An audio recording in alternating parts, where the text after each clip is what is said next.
সাইয়েদনা মারিয়াম আলাইহিস সালাম, যার নামে আল্লাহ তাআলা কোরআনে একটা সূরা দিলেন, উনি পৃথিবীতে এমন একজন মহিয়সী নারী, যেই নারীর গর্ভে, যেই নারীর পেটের ভেতরে স্বামীর স্পর্শ ছাড়া সন্তান দিয়েছে কে? সাইয়েদনা ঈসা আলাইহিস সালাম পেটে আসলেন, মারিয়াম আলাইহিস সালাম লজ্জা পেলেন। হায় হায়, কেমন করে এলাকাবাসীদের কাছে আমি আমার মুখ দেখাবো? বিয়ে করি নাই, স্বামী নাই, বিয়ে হয় নাই, স্বামী নাই, কিন্তু পেটে সন্তান চোখ ক্ষুধা নিবারণ করতাম।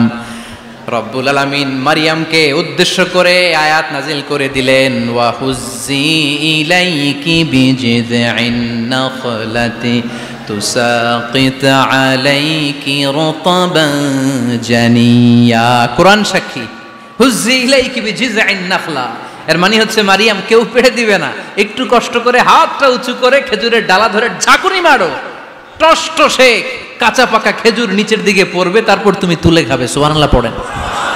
আল্লাহ চাইলে অটোমেটিক্যালি কারামাত হিসেবে খেজুরগুলো নিচে ফেলতে পারতেন না? কথা কোন? খেজুরগুলো অটোমেটিক্যালি নিচের দিকে পড়ছে? পড়ে নাই।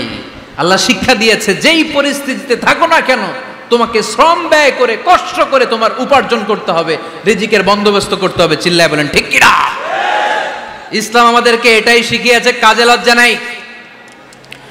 আবার বিশ্বনবী বললেন, ইন খামাতিস সাআ ওয়া ফি ইয়াদি আহাদিকুম ফাসিলাতুন, তোমাদের কারো হাতে যদি একটা চারা বীজ থাকে, সে যদি দেখে কিয়ামত হতে শুরু করেছে, ফাইন ইসতাতা আন ইয়াগরিসাহা ক্বাবলা আন তাকুমাস সাআ ফালইয়াগরিসহা, কারো হাতে একটা চারা বীজ নিয়ত করেছে, চারা বীজটা রোপণ করবে, ইন দ্য মিন টাইম দেখলো কিয়ামত হতে শুরু করেছে, বিশ্বনবী বললেন, যদি তোমার সুযোগ থাকে কিয়ামত হওয়ার আগে চারা বীজটা রোপণ করে দাও।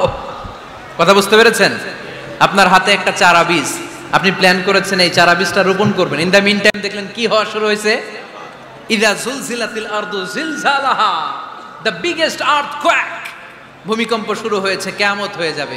বিশ্বনবী বললেন, কিয়ামত হইতেছে ওদিকে, আর তোমার হাতে যদি চারা বীজ থাকে দেরি করো না, কিয়ামত তোমার কাছ পর্যন্ত আসার আগে সুযোগ পেলে চারা বীজটা রোপণ করে দাও।